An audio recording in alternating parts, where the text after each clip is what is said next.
Hello everyone, we are from the University of Colombo Leo Club. Our Essence, which is the official newsletter of the Leo Club of University of Colombo, started this new initiative called the Detect and Correct a couple of months ago, through which we newly introduced a segment where our object is to talk about debatable social aspects which are not commonly discussed in the present context. So we are presenting this segment through YouTube as well as a written form in the official newsletter. So in this brand new episode, the third episode of Detect and Correct, we are going to talk about a very relatable topic actually.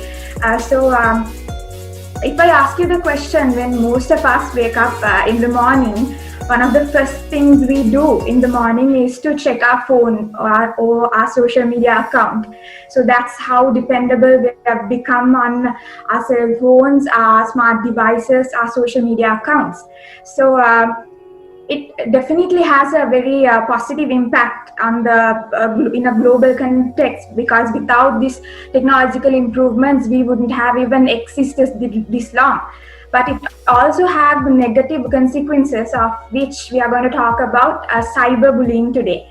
So to discuss that, we have our guest speaker for the day, Ms. Nivendra Uduman, the counseling psychologist and psychotherapist, who has converted his profession into something more than a profession, into a passion, by being actively taking part in many voluntary projects as well as you could say movements in Sri Lanka, such as Walk to Freedom, Ohana, and he's also a part of the CCRT Sri Lanka. So welcome to the Detect and Correct, sir. So to start the discussion, let's give a brief introduction about yourself and your involvement in the CCC movement Sri Lanka. Right. Hi, everyone. So my name is Nivendra. I am a counseling psychologist, and I've been practicing in Sri Lanka for the past 6 years.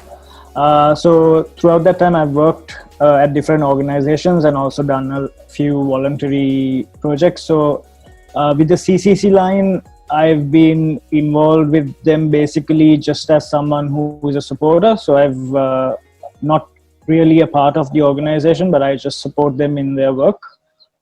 So also Ranil, who is a manager of the 1333 line, he was a part of the walk that I did around Sri Lanka in 2018. So that's how I'm really connected with that.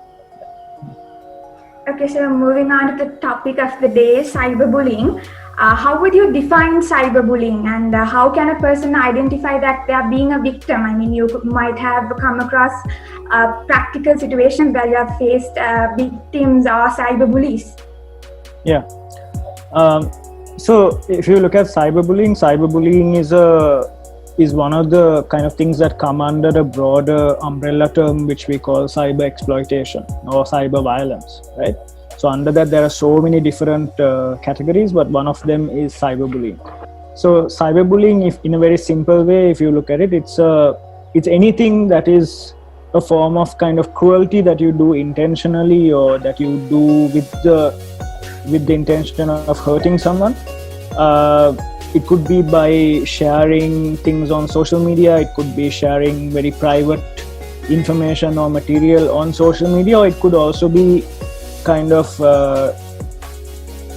coercing or harassing the person personally via various messaging platforms. So it could be anything that is basically online, that is with the intention of hurting or causing harm to someone else. Okay, so we have come across this term bullying more often, and it's frequently used. It's something similar to ragging. Yeah. But this cyberbullying is a term that it's not very frequently used. So what is the basic difference between cyberbullying and bullying? What actually makes the difference between these two? Right. So I think there are similarities more than differences between the two. But if you look at major differences, bullying, in the way we understand it, normally can involve physical and more verbal bullying as well. So which means people can physically bully another person, but they can also verbally bully through name calling and things like that. However, there can also be bullying that happens more of on an emotional nature as well.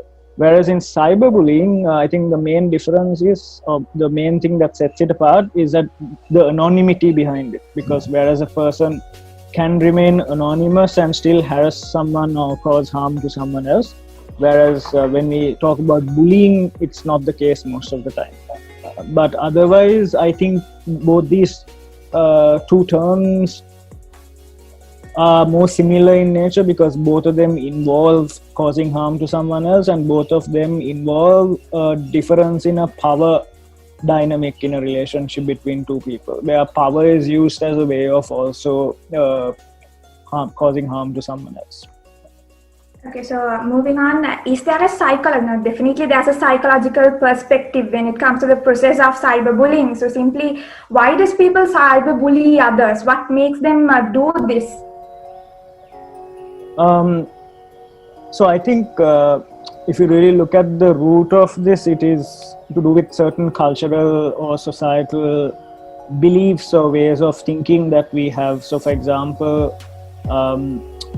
one thing that is quite prevalent in our culture is what we call patriarchy, right? And patriarchy is where being male is seen as a more powerful thing or whatever than being of another gender. And that is sometimes used in a very harmful way to retain power, and while retaining power, to kind of put down another person by using that power. So I think patriarchy and also certain gender norms about how a person of a certain gender should act has a lot to do with why someone might use various mechanisms like bullying, or it could be anything else like stalking, to harm someone else. Having said that, we can't limit cyberbullying only to one gender. I think people of all genders may involve themselves in cyberbullying for various reasons. And I think another important reason to talk about is this herd mentality, where when you see one person targeting someone online, there's this tendency for a lot of other people to join in that process and comment or kind of criticize that same individual. So I think that also has a lot to do with it, where when one person starts it, other people also feel more powerful when they get involved in that with that person. So I think that is mainly one way to understand it. But I think also it has a lot to do with what people learn very early on in life, because we don't find areas like empathy, respect, and things like that discussed a lot in our homes or in schools at a very young age. So people grow up sometimes learning that that things that may potentially be harmful to someone else might not really be the case, or that some people may be more entitled than others to cause harm to people. So I think a lot of those reasons have a role to play in why someone might bully someone else online, but you can't really pin it down to one particular reason. There could be a multitude of different factors that come into play. Okay, so when I was going through some, reading some materials for this, I saw that there were instances where people actually thought of ending their lives. Going to suicide would, end this matter for them. Yeah. So what do you think are the basic outcomes of this cyberbullying, and how do people basically react to this problem of cyberbullying? Yeah, I think cyberbullying most often is a very traumatic experience for people, no matter who experiences it, no matter how, let's say, what gender you are from, or what your sexual orientation is, or what your kind of socio-economic classes, it doesn't really matter, because anyone who experiences it can be vulnerable to really be traumatized, and they can also develop various mental health problems like depression, anxiety, low self-esteem, and even going to the extent of developing something like post-traumatic stress disorder, PTSD, because of the trauma, the shame, and the guilt that is kind of associated with cyberbullying, right? And yeah, like you said, self-harm and suicide can also be an outcome sometimes, whereas for people who might not have the necessary support to deal with something like cyberbullying, but for people also who might feel judged by people who are supposed to help them, like it could be family, it could be teachers, it could be law enforcement, it could be social services. People who are supposed to really be supportive can also turn out to be sometimes judgmental and unkind to people who have experienced cyberbullying, saying that it's their fault or they shouldn't have gone online on the first place. And people tend to be sometimes very punitive and maybe confiscate their devices or ban them from using social media or shame them for encouraging this sort of thing. So there are all these things that come into play as well for someone to feel like they don't have a support, or they might feel alone, they might feel like they have to go through this alone, which then might sometimes cause people to develop thoughts about wanting to take their life or wanting to harm themselves, or wanting to isolate themselves. So there could be various reactions people could have to this. So no two people would react the same way to something like cyberbullying, because I think every person's experience would be very different, and their coping ability and their resilience will also be different. So for one person, they might recover quite quickly from something like this, whereas for another person it would really cause a lot of harm psychologically or emotionally. So but whatever said and done, we have to acknowledge that cyberbullying, cyber harassment, exploitation is something that is as or more harmful than what we normally say when we talk about bullying, maybe in schools or ragging in university or whatever you want to call it. It's as harmful as all of that. Okay, so since we talked about the perspective of the cyberbullies and the victims, can we identify a stereotypical kind of a profile when it comes to these cyberbullies or the cyberbullying victims? I don't think it's easy to kind of put people into these frameworks or boxes and say these are the typical characteristics of someone who is a bully or who is a victim. I don't really like to use the term victim, but we can say someone who survived cyberbullying or someone who experienced cyberbullying, rather than using the word victim. So generally, like I said before, someone who bullies can be a person who has low self-esteem, who might have difficulties in their personal lives, especially in the family life, a person who may not have good kind of support and parenting, a person who may have very harmful or stereotypical notions about gender or about sexuality. So different things like that that can be factors that could influence someone to cyberbully. But again, I don't want to put someone into a framework and say this is the psychological profile, because there's so much more to it than we know. Because if you think of an iceberg, the tip of the iceberg is only what we see in a person, but under the water, the part of the iceberg that is underwater is their upbringing, their history, their culture that they come from, their belief systems, trauma that they may have experienced, which they may not have healed from. So there are so many factors underneath the iceberg that we need to look at as causes as well. And also I want to acknowledge that all of us in this session, or all of us who might be watching this on YouTube or whatever, we are all vulnerable to be bullied online. So I don't want to say that none of us are exclusive from this. We are all vulnerable because it can happen to any one of us, right? So hence why it's really important, especially for young people, but also for teachers, parents, and other adults to be educated about how to identify if someone is being cyberbullied or harassed, and then what is the response to that. Because every one of us, no matter what our age is, we might be vulnerable. Okay, so building upon that last thing you said that it could happen to anyone at any moment, at at any place. We don't have a safe place actually to go for, but still people in general and the society still doesn't acknowledge that cyberbullying is a serious problem that people need to pay attention to, or that it exists actually. Why do you think that people doesn't give importance to this cyberbullying matter?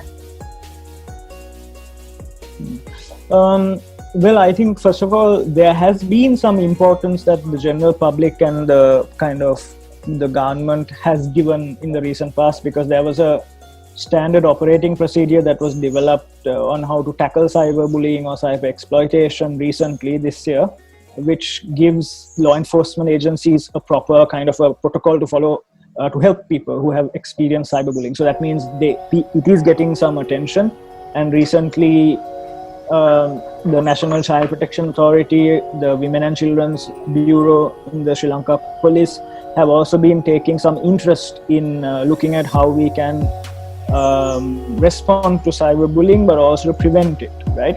But I think society in general, why we might not pay so much of attention to this, one thing is I think is a lack of awareness, because not everyone aware what bullying is or how it happens, because there has not been much talk about it, even though we talk a lot about bullying and things like that.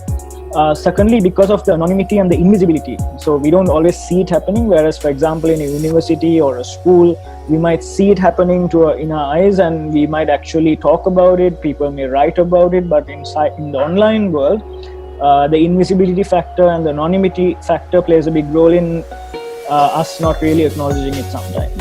And also people sometimes don't pay so much attention to it, because the repercussions of or the consequences of someone bullying another person is not really spoken about so much, or people are not aware that there are legal frameworks through which people can get justice if they're bullied online. So if we talk about this more, if we educate people, if this is a conversation that happens in schools and at homes, then we can, one thing is we can work towards preventing this by also educating young children about, not just about not bullying, but also about kindness, about being compassionate, about being empathetic to other people. And if we start this at kindergarten, then there is a possibility of not just preventing cyberbullying, but preventing violence as a whole in our community. So yeah, that's my response to the question that you asked. Okay, so since this cyberbullying happens through an online platform, it's like it remains for a longer time, and it happens in front of millions of people to hundreds and thousands of people on a daily basis. So is there a long-term solution that can be found or that can be identified for this matter, so that this problem is removed from the source itself, so it will be removed in the social context forever, permanently? I think if you look at it from a very macro or a systemic point of view, the long-term solution is, like I said before, to educate starting from kindergarten. Because telling adults or older people to, don't bully, it's wrong, this and that, we can only go a certain distance. But if we start and kind of revamp our system a little bit, where we educate young children from kindergarten, then I think that's a sustainable long-term solution to preventing this type of thing from happening. And also parents, teachers and others taking a non-judgmental approach to helping both the bully as well as the person who experiences bullying, if it tends to happen, rather than taking a very punitive punishment related approach, but to take a more non-judgmental, restorative kind of approach to help people on both ends, someone who may perpetrate the bullying, but someone who may also experience the bullying. Because we find that sometimes the typical measures that we use, like punishment or shaming or things like that, only go a certain way or a certain distance to prevent this issue, because it keeps popping back up. But we have to find a sustainable solution, which is, I think, everyone coming together and starting to create policies where this education starts from the time a child is really young. Okay, so we know that this new technological advancements and the technological revolution has given people so much power in the social media platforms and through technology and all these things. But actually, people are not using that power, the responsibilities that comes with the power in a right way. That's what which leads to negative outcomes such as cyberbullying, basically. So you actually explained this earlier as well, but for the viewers, if someone gets to come across a situation where they see someone who's being cyberbullied, or that, as you said, that's going through the cyberbullying or a cyberbully, or else the parent gets to know that their child is being a part of this cyberbullying, what can they do? So is there any kind of regulations on laws in Sri Lanka? Or any help services and support programs in Sri Lanka? If you can guide the viewers, it would be a good initiative, I guess. Sure. So if someone comes across someone who is experiencing cyberbullying, especially a parent perhaps who comes across their child being exposed to cyberbullying, if they are under the age of 18, you can report this to the National Child Protection Authority. The hotline is 1929, and you can ask for assistance from their cyber crimes division. So that can be done. And if you're over 18 and you're experiencing cyberbullying, you can reach out to the CID, and the cybercrime division of the CID can also assist you in that regard if you look at it from a legal framework. But there are also organizations like the Grassrooted Trust, for example, who can really assist someone who is going through cyberbullying as well. And of course, if they are emotionally disturbed and they need emotional support for something like this, there are a couple of helplines that they can access. So one is the 1333, which is the CCC line crisis support service. Then there's Sumitra, which is 0112 696666 that people can reach out to. And there is the National Institute of Mental Health, the line, which is 1926. So those are some numbers that people can call and talk if they need to talk about any emotional distress that they go through because of cyberbullying. However, if you know someone who is a bully, or if you know a friend or someone else who is seen to be bullying people online, you can gently reach out to the person. You can start a conversation, but not in a harsh or judgmental or criticizing way, but in a way that you can engage with the other person and perhaps encourage the person to perhaps seek therapy or talk to someone who can help them to understand why they're engaging in this type of behavior, and also perhaps educate the person on the possible consequences for the other person who is being bullied. And also, if a parent finds out that their child is a cyberbully or is bullying people online, I think, again, without taking very punitive measures like taking away their phone or grounding them or punishing them in different ways, but perhaps the more helpful way would be to start a conversation with the child, try to understand what's going on in the child's life, and to have an open line of communication where the child can also talk about what drives them or what motivates them to harass or bully someone else. So I would really want to encourage parents to start a conversation rather than be punishing or be kind of very punitive towards the child if they find out that their child is a bully. But really having also a more collaborative conversation with teachers if they're involved, or with counselors who can help along with the parents. So I think it has to work as a system and not just the parents and the child, but it also needs to involve the school. It can involve a counselor, it can involve other people who can come together to help the child to stop that particular behavior. Because what we need to understand is also that that behavior is one part of the child, and there can be other parts of the child which are positive, which are the child might have strengths, child might have positive attitudes about things, child might have good qualities, whereas this might be one behavior because of whatever reason that might be negative or might be considered to be harmful.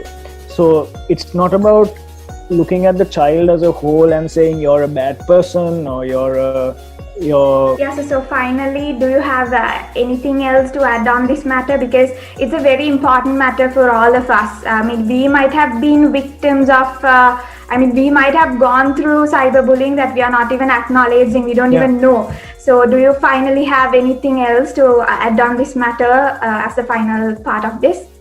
Yeah, I think, like I said, education is key. So we have to really think about how we can start these conversations in schools and at home. It's important to educate ourselves around, the virtual world, the types of devices people use, the types of ways that cyberbullying can happen online, especially for parents and other educators to know. And I would also say for people who experience bullying to not stay silent, but to reach out for support, because there are people who can support you. And I think as a society in general, we have to kind of rethink and relook at our values and to look at what makes us the society that we are as Sri Lankans. So to prevent this type of thing from happening, to really look at how we can instill kindness, to look at how we can instill compassion in our society. It's very much, our culture is very much rooted in that. If you really look at it from a holistic way, our culture is rooted in compassion, in kindness, in doing good to other people. But there are also elements in our culture that go against it. So maybe really looking at taking what's good in our culture and good in our society and promoting that more than always focusing on what's negative in our culture. So that could be one way of also going forward. Okay, so thank you so much, Mr. Nivendra Uduman, for joining our session today. And on behalf of the entire Leo Club of the University of Colombo, I thank you so much for your precious time, and it's been an honor doing this interview with you. And to all our viewers, we hope to see you with the next episode of Detect and Correct. Thank you.